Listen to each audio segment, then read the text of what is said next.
As Moscow aggression rages on in Ukraine, Europe's militaries are undersupplied and exposed, according to EU Chief Josep Borrell. The Kremlin admits there's a lot of work ahead, saying Russia still needs to, what it calls, liberate parts of Ukraine it illegally annexed. Members of a human trafficking ring using the Belarusian border with Poland have been arrested by Europol. The quarterfinals of the 2022 World Cup kicks off on Thursday, as Argentina and the Netherlands lock horns and Brazil takes on Croatia. The EU has sent billions in arms and equipment to Ukraine in an operation unprecedented since the founding of the Union. But this has also exposed the fact that artillery stock between the 27 member states is strained and undersupplied. The head of EU diplomacy, Josep Borrell, called on European countries to reverse this trend.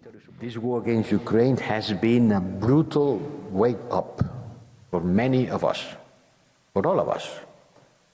It certainly has been a wake-up. We realize that our military stockpiles have been quickly depleted due to years of underinvestment. May I say that? I know public opinion prefer butter to cannons, certainly, but for years we have been underinvestment. European countries remain highly dependent on the US and NATO. As such, Russia's invasion in Ukraine has seen a growing number of US troops being deployed into Europe to ward off a potential threat from Moscow. Countries such as France want European defence to be increasingly integrated, a trend that is gathering momentum.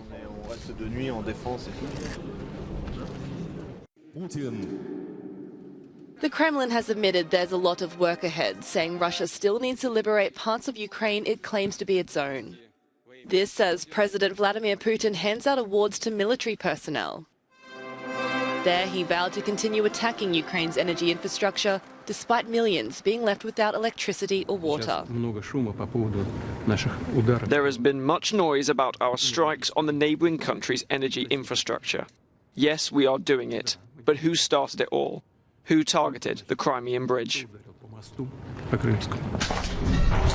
At least 10 people have been killed by Russian strikes in Kharkov city. Ukraine's president says a market, a lift, a petrol station and bus station were targeted. The government says Russian shelling in the eastern Donetsk region has significantly intensified, with some 20 towns and villages under constant attack.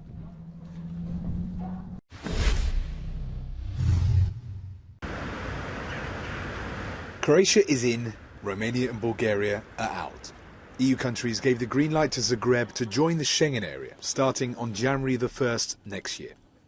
It's another big step forward for the country, as on the same date it will also adopt the euro currency. Schengen, the world's largest passport-free travel zone, now includes 23 of the 27 EU countries.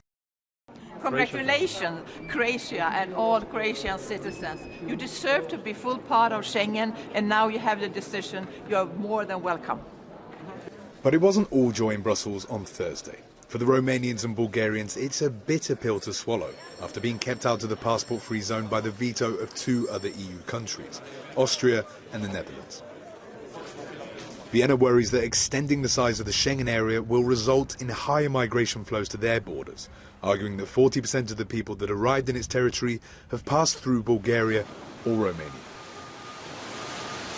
The system is currently not working. Austria got more than 100,000 illegal border crossings, 75,000 of them not registered. Although we are inland, in the middle of Europe, in the middle of the Schengen countries, the system doesn't work. This means that we first have to significantly improve the system at this point. Therefore, I am in favor of postponing the vote and including these countries accordingly. But the Bulgarian Interior Minister rejects claims about Bulgaria as a transit country for migrants headed to Central Europe. Austria does not have any clear data on where these migrants are coming from. Our position and the Commission's position is that the main part of these flows come from Serbia. The minister also underlines that constructive dialogue is still ongoing. But if this fails, then his country is considering other possible measures in retaliation. This fresh setback is a huge disappointment for Bulgaria and Romania, that both joined the EU in 2007. They're ready to enter the free travel area according to the European Commission and Parliament, but have been left waiting at Schengen's doorstep.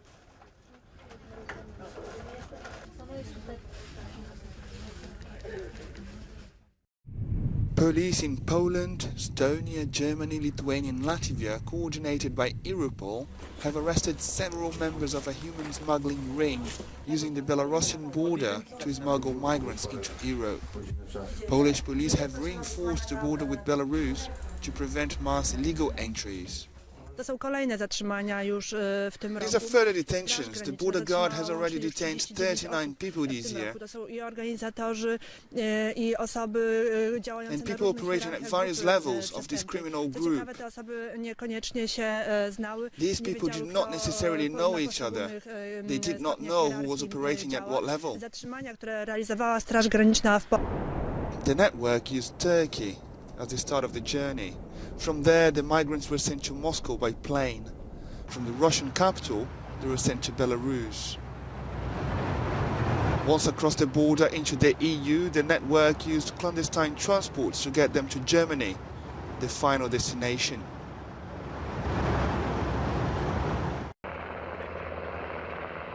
Migrant pushbacks have become systematic at the European borders, and these actions come too often with acts of violence, torture and humiliation. These are the dramatic conclusions of testimonies compiled by the Border Violence Monitoring Network for its second edition of what it calls the Black Book of Pushbacks.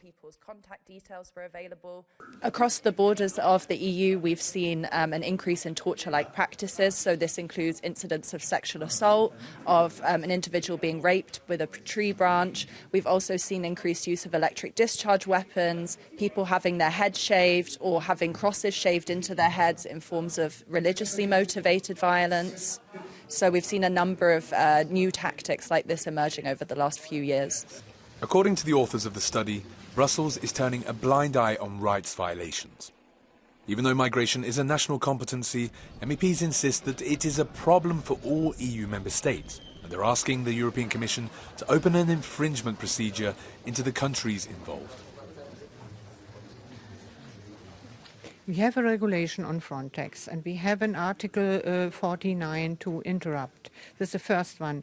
And we have regulations on asylum procedures not only in the Parliament, also responsible for the member states. So these are rules.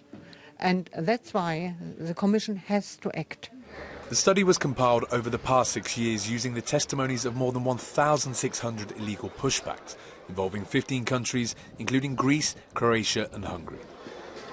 The report also accuses national authorities of ignoring the evidence of human rights violations recorded by NGOs and failing to launch investigations or hold individuals accountable.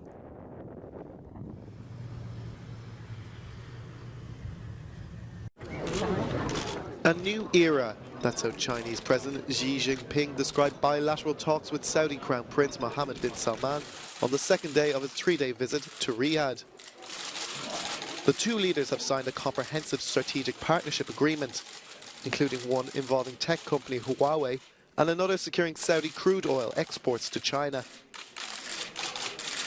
The meeting between the two leaders is being carefully watched by the United States, whose relations with the Gulf state and the Asian superpower remain highly fractured.